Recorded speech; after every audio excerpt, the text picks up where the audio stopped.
Simon & Schuster Audio presents The Impossible First, From Fire to Ice, Crossing Antarctica Alone, by Colin O'Brady.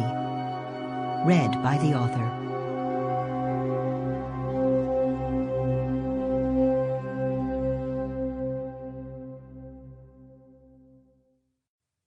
Prologue. I started thinking about my hands. That was my first mistake. After 48 days and more than 760 miles alone across Antarctica, the daily ache of my hands, cracked with cold, gripping my ski poles 12 hours a day, had become like a drumbeat, forming the rhythm of my existence. And that night, the ache got to me. As I pulled my sled into a blizzard of cold and white, my jacket thermometer read 30 below Celsius, with blasting gusts of wind that made the wind chill at least 50 below. I started picturing how intensely pleasurable it would feel to get out of my mittens.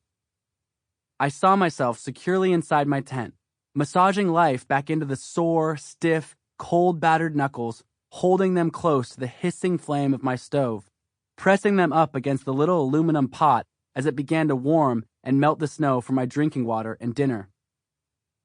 At about 8 p.m., with the 24-hour sun just a pale yellow dot overhead through the thick clouds and blowing snow, I stopped to make camp.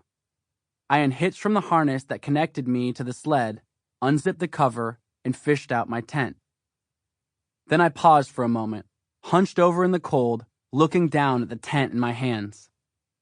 I'd made camp in storms and sun and wind, and always done it the same way, through muscle memory forged by repetition, anchoring one end of the tent to the sled, then driving anchors into the ice at the opposite end and around the perimeter. It was the most secure way. But that night, in my fatigue and with the cold ache of my hands crying for relief, I decided that a simple stake into the ice will be good enough rather than securing it to the sled. It was much faster. It would be fine, I told myself. I rushed it. That was my second mistake.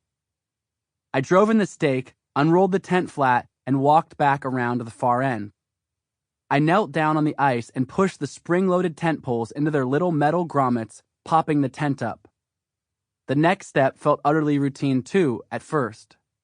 I inched back and pulled the tent toward me, straightening it out into a point of tension with the first anchor, preparing to put a second stake down into the ice. Then it happened.